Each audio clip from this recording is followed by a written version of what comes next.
अल्हम्दुलिल्लाह मौजूदा दौर में आला हजरत के जमाने के बुजुर्गों में पूरी दुनिया के अंदर सबसे ज्यादा नाम अगर लिया जाता है तो इमाम अहमद रजा का नाम लिया जाता है। इमाम अहमद रजा के नाम के नारे लगते हैं। और क्यों ना हो, जो मुस्तफा के गुलाम बनते हैं वही जमाने के इमाम बनते हैं। हम इसीलिए तो कहते हैं इज्जत उसी की जाएगी जो मुस्तफा की इज्जत करेगा, ताजीम उसी की जाएगी जो मुस्तफा की ताजीम करेगा।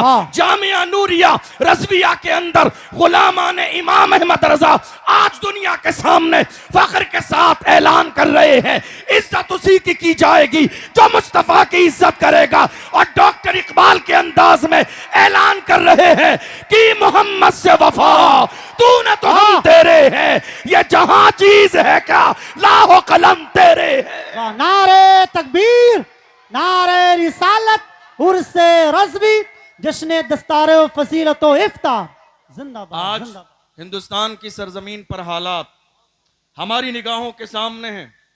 आपने शुरू से लेकर अब तक जो तकरीर सुनी, मेरी तकरीर का अंदाज थोड़ा सा मुख्तलिफ होगा। मेरी कोशिश हमेशा ये होती है कि हम हालात पर बात करें, ताकि हमारी कौम जब मरकज़ अहले सुन्नत से जाए तो ये पैगाम लेकर जाए कि मरकज से हमें डराया नहीं जाता है, बल्कि हमें यह मिजाज दिया जाता है, जिंदा रहना है तो फिर मौत से डरना कैसा, जिंदा रहना है तो फिर मौत से डरना कैसा, जंग लाजिम हो तो लश्कर नहीं देखे जाते। बात है, जिंदाबाद जिंदाबाद। आज हिंदुस्तान के कोने कोने पर देख लीजिए आप, हालात बिगड़े हुए हैं। जिधर देख लीजिए हुजूर की शान में गुस्ताखी, जिधर देख लीजिए मस्जिदों को तोड़ने की प्लानिंग, जिधर देख लीजिए मस्जिदों पर बिल्डोजर चल रहे हैं, जिधर देख लीजिए मदरसों में ताले लगाए जा रहे हैं, जिधर देख लीजिए हमारे उलमा की जबानें बंद करने की कोशिश की जा रही है। और ये कोई नई बात नहीं है, हर जमाने में ऐसा हुआ है। सलमान साहब कई महीने जेल में रहे और अभी हमारे एक आलिम हजरत मौलाना कमर गनी उस्मानी साहब जेल की सलाखों के पीछे हैं। दुनिया ये सोच रही थी कमर गनी उस्मानी को जेल की सलाखों के पीछे डाल देंगे, हौसले टूट जाएंगे, मगर कमर गनी उस्मानी ने बता दिया मैं उस्मान का बेटा हूं जिसने सब कुछ रसूलुल्लाह के कदमों पर कुर्बान किया है। मगर दुश्मनों से न कल समझौता था, न आज समझौता है, न सुबह कयामत तक समझौता रहेगा। जिंदाबाद, बहुत अच्छे।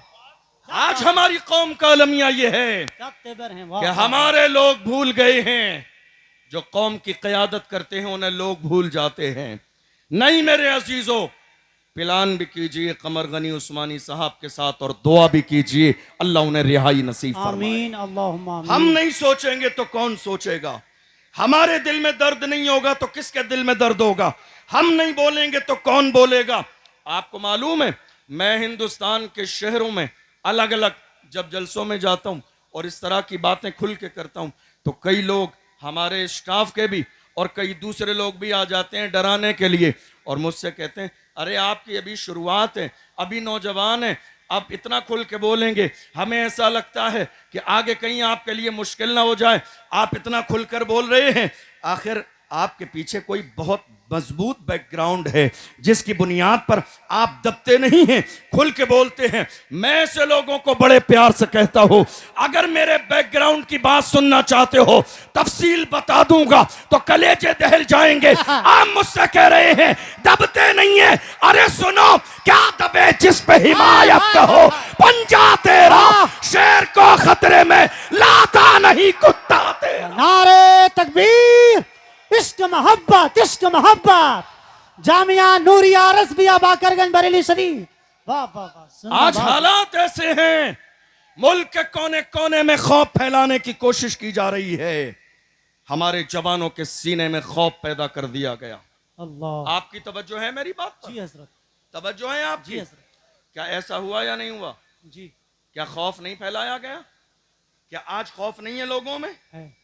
बाज़ाब्ता प्लानिंग के साथ खौफ फैलाया गया। ये खौफ ही की अलामत है कि हमारी मस्जिदें तोड़ी जा रही हैं और बोलने वाला कोई नहीं है। ये खौफ की ही अलामत है कि संभल की शाही जामा मस्जिद के साथ मंसूबा बंदी के साथ माहौल खराब करने की कोशिश की गई, बोलने वाला कोई नहीं है। यह मंसूबा बंदी ही है जो फतेहपुर के मकबरे पर लोग चढ़ के बेहुरमती कर रहे थे, मगर कोई बोलने वाला नहीं था। यह मंसूबा बंदी ही है कि आपने जनवरी और फरवरी में बाज़ाब्ता हमारे लिए संग बाज़ाब्ता अयोध्या के मेले में हमारे लिए बोर्ड लगा दिए गए, मुसलमानों की एंट्री नहीं होगी। हमसे कहा जाता है नफरत फैलाते हैं, हम नफरत फैलाते हैं। देख लो, मुल्क का सबसे बड़ा उर्स मेरे आला हजरत का उर्स है।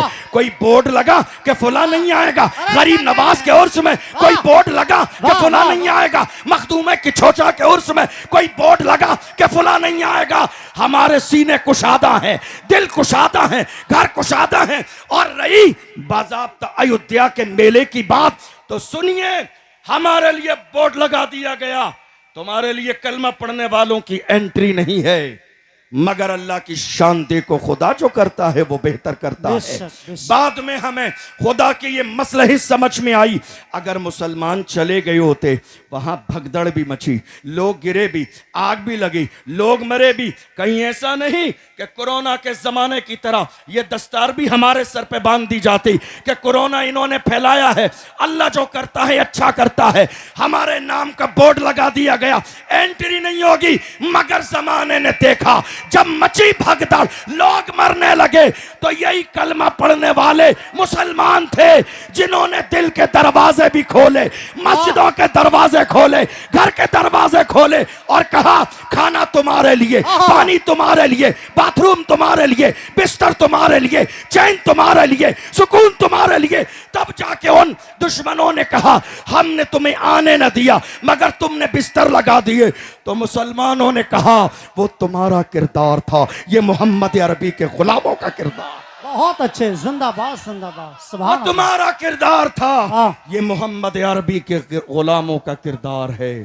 फिर भी हमसे ये गिला है कि वफादार नहीं, क्या कहने हैं, फिर भी हमसे ये गिला है कि वफादार नहीं।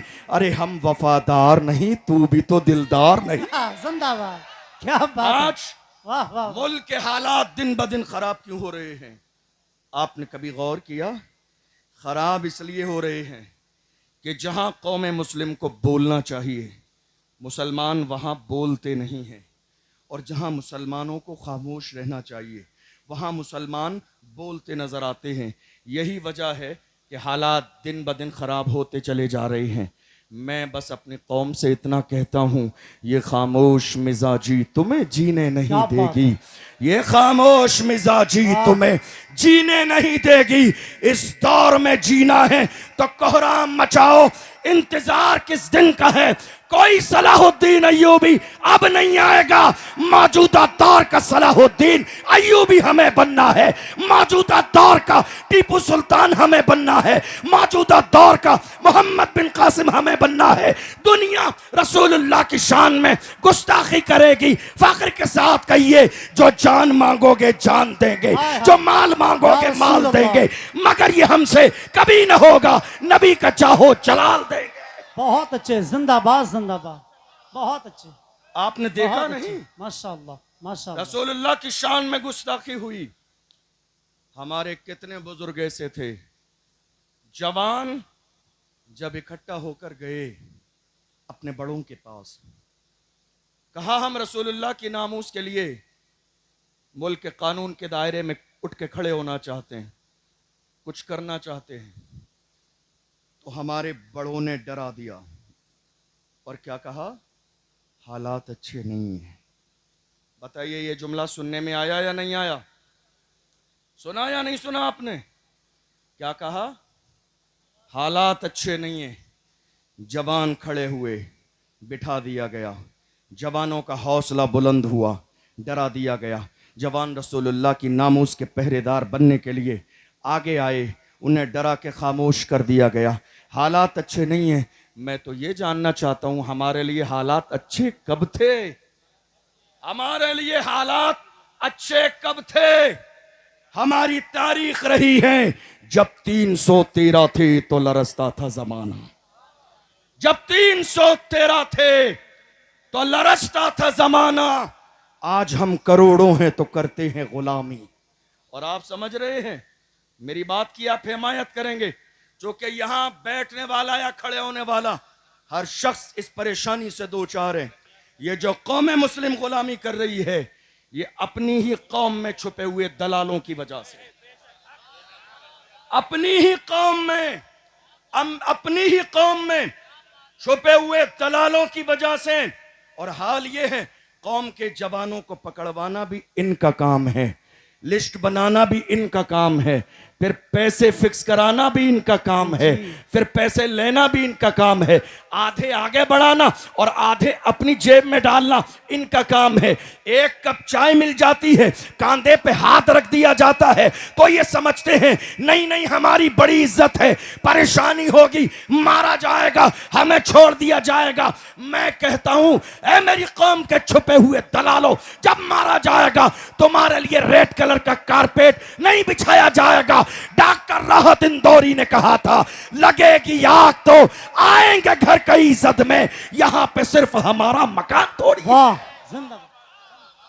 जो आज साहिबे मसनद हैं कल नहीं होंगे, किराएदार हैं जाती मकान थोड़ी है।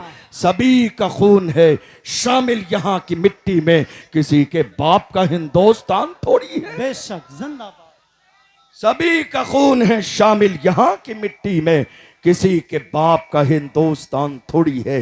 आज हालात हमारी निगाहों के सामने हैं, हम देख रहे हैं। नारे तकबीर, नारे रिसालत, मसलके आला हजरत शहजादे सरकार मौलाए कायनात खतीब आज़म हिंदुस्तान हजरत अल्लामा मौलाना सैयद जामी अशरफ साहब किबला के रास्ते पर आ जाते हैं, वह कौमें जिंदा और ताबिंदा हो जाती है।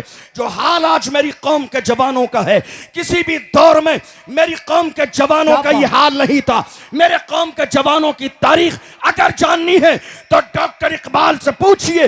डॉक्टर इकबाल ने कहा मेरी कौम के जवान कैसे थे, फरमाया जवान ऐसे थे, टल न सकते थे अगर जंग में अड़ जाते थे, पांव शेरों के भी मैदान से उखड़ जाते थे, तुझसे सरकश हुआ कोई तो बिगड़ जाते थे, तीर क्या चीज है हम तोप से लड़ जाते थे, शान आंखों में न जचती थी जहादारों की, कलमा पढ़ते थे हम छांव में तलवारों की, हम जो जीते थे तो जंगों की मुसीबत के लिए या रसूल अल्लाह, और मरते थे तेरे नाम की असमत के लिए। दश्त तो दश्त है, दरिया भी न छोड़े हमने, बहरे जुल्मात में दौड़ा दिए घोड़े हमने। नारे तकबीर, नारे रिसालत, मसलके आला हजरत फैज़ाने औलिया इकराम उर्से रज़वी, इश्क मोहब्बत, इश्क मोहब्बत, प्यार मोहब्बत, प्यार मोहब्बत। हुजूर समनानी मियां साहब किबला, मुफ्ती अशरफ जिलानी साहब किबला, फैज़ाने की चाचा शरीफ, नारे तकबीर, इश्क मोहब्बत, इश्क मोहब्बत, बस्ती बस्ती करिया करिया तुम्हारे लिए, तुम्हारे लिए, तुम्हारे लिए, तुम्हारे लिए, तुम्हारे लिए, तुम्हारे लिए, तुम्हारे लिए। हमारी अजा, हमारी ज़बान, अगर हम जिए सरकार के लिए तो हमारा जीना कामयाब, अगर हम सरकार के लिए मरे तो हमारा मरना कामयाब। मेरे हुजूर ताउल शरिया मेरे ताबा बड़े अब्बा फरमाते हैं, जिंदगी ये नहीं है किसी के लिए, जिंदगी ये नहीं है किसी के लिए, जिंदगी है नबी की, नबी के लिए, ना समझ मरते हैं जिंदगी के लिए, और जीना मरना है सब कुछ नबी के लिए।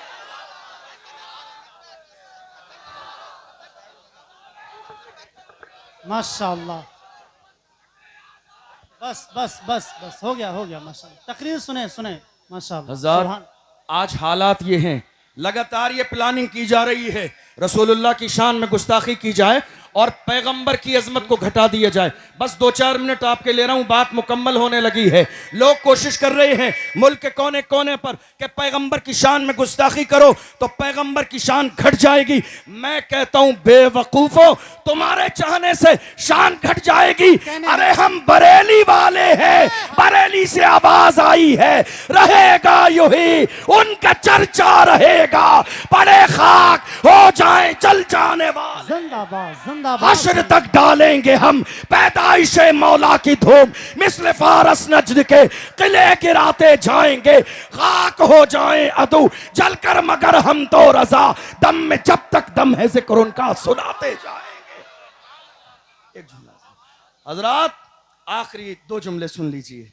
आखिरी बात, अपने सीनों से खौफ निकाल दीजिए, अपने सीनों से डर निकाल दीजिए। अल्लाह ने मौत का वक्त मुकर्रर कर दिया है, न एक लम्हा पहले आएगी न एक लम्हा बाद में आएगी।